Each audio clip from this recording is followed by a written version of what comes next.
Warning: viewer discretion is advised.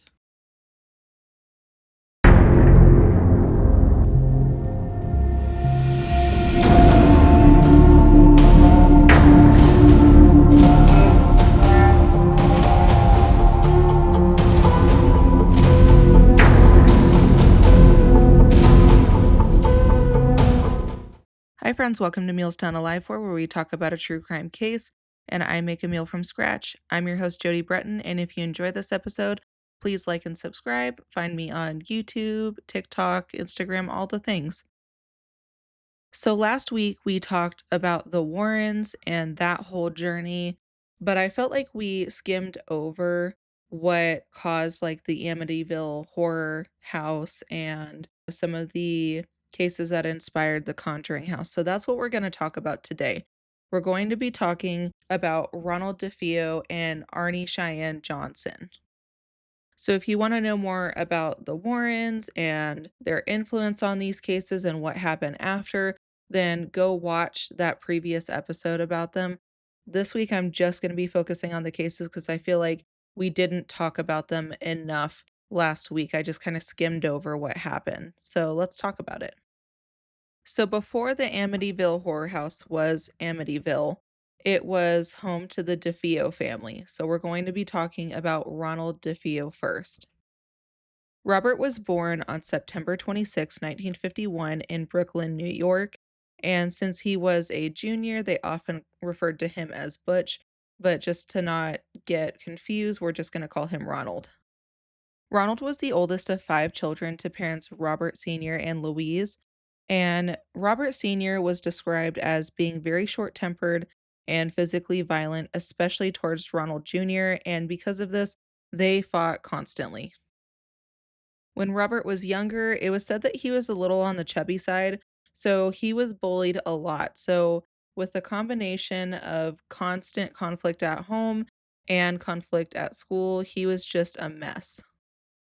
He would start to lash out at everyone, and eventually he would be expelled from school for violent behavior and began using LSD and heroin by the age of 17. His parents did try to get him to see a psychiatrist, but he refused to cooperate, insisting that he didn't have a problem. And I guess his parents began buying him expensive gifts to placate him, like a $14,000 speedboat, among other things, but obviously this only made things worse. Now, Robert Sr. worked as a car salesman at his father in law's dealership, so Louise's father. And by 18, Robert Jr. had a position there with no expectations. It didn't matter if he showed up to work or not, he just got a paycheck no matter what. Robert's behavior only continued to escalate. He went on a hunting trip with a friend and allegedly threatened the friend with a rifle and then acted like nothing ever happened the rest of the day. Not long after that, during an argument with his father, he attempted to shoot his father with a 12-gauge shotgun. He did pull the trigger, but the gun malfunctioned. So obviously, this behavior was slowly escalating, and it doesn't seem like anybody was really trying to get him more help to deal with what was going on.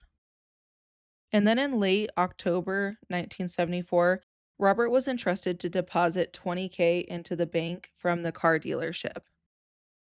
Robert apparently felt like he was entitled to more money than he was getting, though, because he took that money and him and a friend did a mock robbery and they split the money down the middle. At first, it seemed like the robbery went down perfectly, but when the police came to the dealership to question Ronald, he, instead of answering things calmly, exploded into rage and became very unhelpful and uncooperative. The police immediately suspected that he was lying and asked him to come into the station to check out mugshots and answer more questions, but he refused to comply. His father, Robert Sr., also started to suspect that something was off, so he started to question Robert about it, but as soon as he asked if he was responsible, Robert threatened to kill his father. So I guess it wasn't much of a surprise. In the early morning of November 13th, 1974, Robert acted on his threat. Using a .35 caliber Marlin rifle from his secret gun stash, he entered his parents' bedroom and shot them both while they slept. He then entered his brother's bedroom, 12-year-old Mark and 7-year-old John, and shot them point blank while they were in bed. He then crept to his sister's bedroom, 18-year-old Dawn and 13-year-old Allison, and also shot them point blank in bed. The murders would have taken place in less than 15 minutes. It was very, very quick. There was no struggle, and I don't think that there was enough time for really anybody to react much. Robert then showered, dressed for work, and collected his bloody clothing and the murder weapon in a pillowcase. He dumped the evidence in a storm drain on the way to work at the dealership at 6 a.m. After arriving to work, Robert called home, pretending to not know why his father hadn't shown up for work, saying that he was born around noon, he left work, and spent the day with his friends. He attempted to secure an alibi by telling each of the people he visited that he couldn't seem to reach anyone at home. At 6 p.m., he called a friend in mock surprise, saying that someone had broken into the house and shot his family. He also ran down the street to a bar named Henry's Bar, pleading for help, saying that his family had been shot, and 5 of the patrons followed him back to discover the 6 bodies. And at first I was really confused because I'm like, why would you go to a bar of all places to ask for help? But the bar and his home were like very, very close in proximity. So I guess I could understand if you were in a panic, you would run to this bar because you would know it's open. But yeah, it wasn't like it was super far away. It was right down the street from his house. When detectives questioned Robert about who could be a suspect in these murders, he told them he believed mafia hitman Louis Fellini may be responsible. Robert cited an old grudge between the man and the family over some work DeFeo did for him at the dealership. He also told police that he had been up late watching TV and unable to sleep and left for work early. He said he believed his family was alive when he left for work, then told them of his whereabouts for the rest of the day. Police also put Robert in protective custody as they searched for a suspect. After the police started searching the family's house, though, Robert's testimony began to crumble. They found an empty box for a recently purchased 35 caliber Marlin gun in DeFilo's room, and that made them pause. As the timeline came together, it seemed more realistic that the murders had happened early in the morning, since the family had still been wearing their pajamas, and they weren't even out of bed yet, so it couldn't have happened earlier in the day, placing DeFeo at the home at the time of the homicides. So there's no way that the family would have gotten up and been awake and alive before he left. When police questioned Robert about the new evidence, he began changing his story. He then said that Fellini had appeared at the house early that morning, put a revolver to his head. Then he said that Fellini and another man dragged him from room to room as they murdered his family. Then the story started to unravel further, and DeFeo finally confessed, saying, "Once I started, I couldn't stop." He said it went so fast. But honestly, Robert changed his story about a half a dozen times. So let's go down some of the rabbit holes that he claimed. So, one was the mobster theory that we just talked about. But another one, he said that his 18-year-old sister, Dawn, was involved. Basically, Dawn was an accomplice. They had decided to murder their parents together, and according to him, Dawn decided that she was also going to kill the other children because they would be a witness, and he tried to stop her. And she didn't want to leave anyone behind. So she killed the children and then he killed Dawn. But again, the evidence didn't support that. One, there was no struggle. She was also in bed. So I think it was really awful of him to not only commit this crime, but then put doubt in people's minds about Dawn's memory. But clearly, that's not what happened. And then also, way later on during his trial, Robert would claim that he was with his wife and daughter in 1973. But here's the thing. So this woman is named Geraldine Gates or Geraldine DeFino, however you want to see that. So she didn't meet him until 1984. But they claimed that they met in 1973 and were married, but that's just not possible because Miss Geraldine was married to another man at that time, and while they did eventually get married later on and she was part of this book and whatever, it just came out that she was essentially a scammer, and Ronald would come out later and say that they didn't meet until later, that she was a scammer, they never had children together, and it was just a mess. Honestly, it took forever to understand this rabbit hole, and they did get married and divorced multiple times as well. So I don't know the extent of how much it was real or if it was just a scam all around and they were in cahoots together. I'm not sure. Robert's trial would start on October 14th, 1975, nearly a year from the date of the murders. Robert DeFeo's attorney, William Weber, attempted an insanity plea for him, and the murder suspect told jurors that he had heard voices that told him to kill his family. As we know now, William Weber was in cahoots with the Lutz family, who owned the Amityville Horror House after, and he had told Robert that he should say that due to movie deals and all of that jazz. And if you need to know more about that, again, go watch the previous video. So the psychiatrist for the defense supported the claim, saying that Robert was neurotic and suffered from dissociative disorder, but the psychiatrist for the prosecution proved that Robert was suffering from an antisocial personality disorder and that the illness made him aware of his actions but was motivated by his self-centered attitude, as in he did it for money. On November 21st, 1975, the jury found Robert guilty on 6 counts of second-degree murder, and he was sentenced to 6 consecutive life sentences and sent to the Greenhaven Correctional Facility in Beckham, New York. Robert DeFeo would pass away at the age of 69 on March 12th, 2021, and his cause of death was not released, but he did die at a hospital. So now we're going to talk a little bit about Arnie Cheyenne Johnson, who was the inspiration for one of the Conjuring movies. So let me give a little bit of backstory.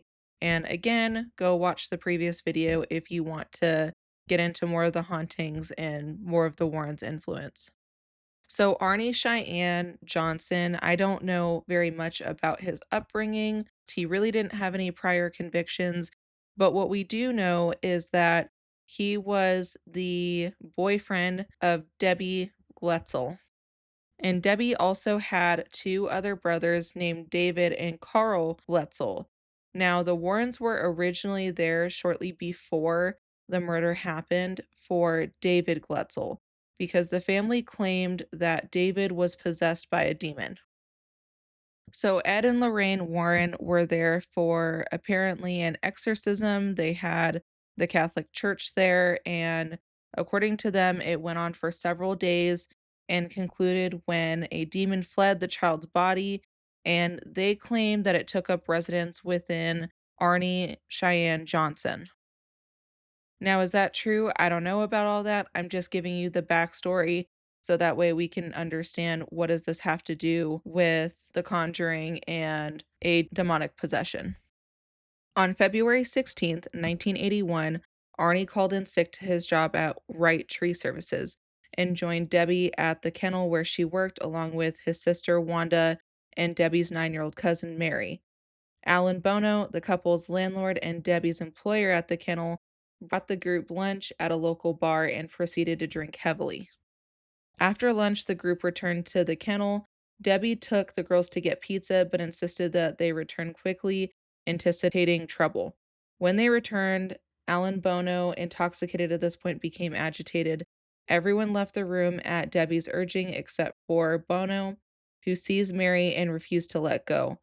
Johnson headed back to the apartment and ordered Bono to release Mary. Wanda recounted the following events to the police. Mary ran for the car as Debbie attempted to mitigate the situation between the two men. Wanda then tried in vain to pull Johnson away. Johnson, growling like an animal, then drew a 5-inch pocket knife and stabbed Bono repeatedly. Alex Bono died several hours later. According to Johnson's lawyer, Bono had suffered 4 or 5 tremendous wounds, mostly to his chest, and that one stretched from his stomach to the base of his heart. Johnson was discovered 2 miles from the site of the killing. Sergeant Gordon Fairchild of the Brooklyn Police Department said that he helped arrest Johnson on a charge of assault. He said Johnson told him he did not mean to hurt anyone and was unable to remember anything. While putting him into the police cruiser, Johnson said, "I need help because I've got a drinking problem," Fairchild said. When Johnson was informed at the police headquarters that Bono had died, Fairchild said that the suspect became incoherent and then fell asleep for 20 to 25 minutes. When Johnson awoke, Police Sergeant John Lucas advised him of his rights and charged Arnie Johnson with first-degree murder. He was held at the Bridgeport Correctional Center on bail of $125,000.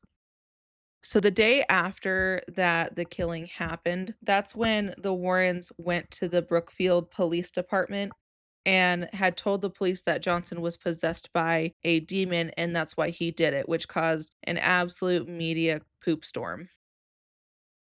The trial took place in Connecticut's Superior Court in Danbury beginning on October 28, 1981.